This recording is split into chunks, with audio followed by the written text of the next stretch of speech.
So a couple of years ago, I did sort of a overview of this picnic kit that I put together. I've got 3 of these now that are now basically very similar. This one is the one that has the most stuff in it. It has a multi-fuel burner in it. The other ones have just about everything else, but they don't have the multi-fuel burner. So a few weeks ago, I did a video where basically I took the big kit that I put together and did like kind of a time lapse kind of demonstration and pulling everything out. So I figured I'd do that with this because it's changed a little bit in the couple of years, and I think the time lapse lets me kind of set everything out there, and we'll do that with this and we'll take a look at it.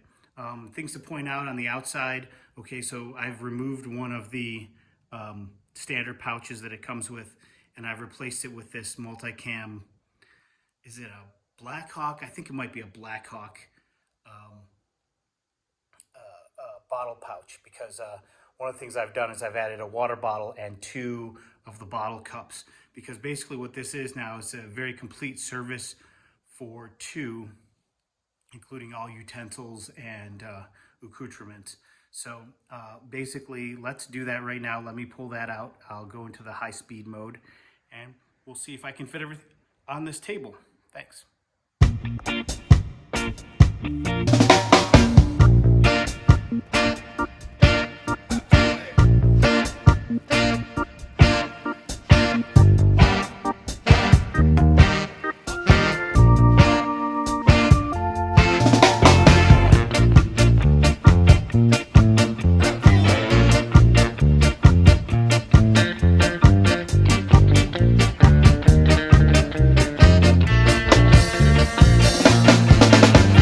Time.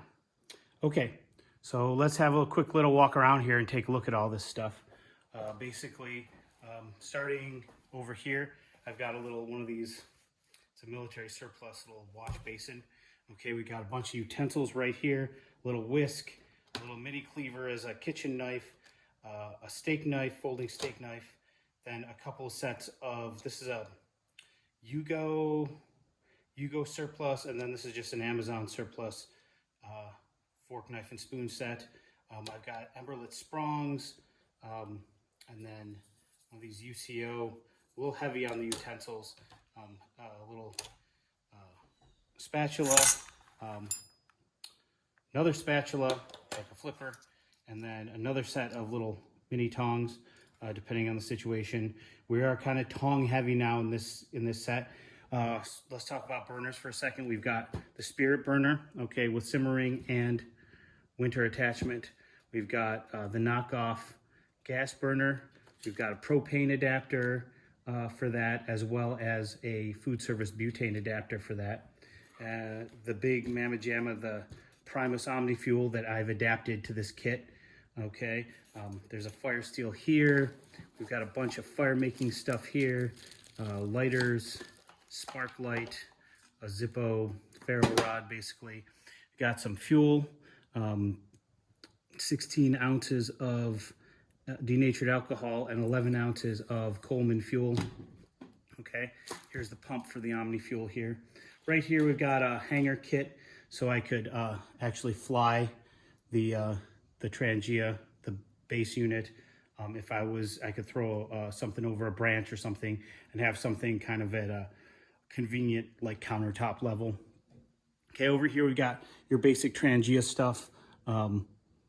The 2 pots. I've got one of these steamer racks that can be used as a steamer rack in either one of these. It can also be used as a pan stand for narrower pots. I've got the stainless steel GSI kettle instead of the Trangia one. A spice rocket thing here.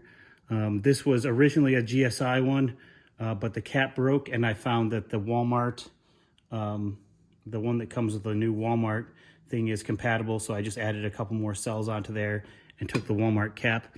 Got a couple, 2 of the Trangia plates, and then, as I said, we're a little bit tong heavy. I've got one of these Roxxon convertible spatula, fork, tong things that I just threw in here. It collapses down pretty small. We've got 2 of the bottle cups, as I said, and then like a silicone pour over. I've got a Nalgene bottle here, if I can twist over that way. A Nalgene bottle that I could store some water in. Right here I've got one of these cheap eBay or Amazon Chinese stainless steel trivets that I could use with a spirit burner. Not much use with the gas burner or the OmniFuel, but if I needed to run 2 burners at the same time, I could by using the alcohol burner with this. This would also work as an auxiliary sort of a trivet if I had to use, if I ran out of all my fuel and I was using a wood fire, I could use this and it would not melt. We got a windscreen for that, some pot holders, and basically that's about it. So yeah, that is my 2-person picnic kit that fits into that British respirator bag. So it's quite a bit of stuff in a very small amount of space. This fits into my car emergency system that I have. I've got an ammo can that's chock full of food products, shelf-stable food products that could be prepared with this. And I also carry a 20-liter jerry can of water in the vehicle at all times. So basically, this would be all I would need to prepare that for 2 people and basically to live a decent couple of days with nothing but the contents of my car. So if you have any questions, put them down below and we'll go from there. Thanks for watching. Jump.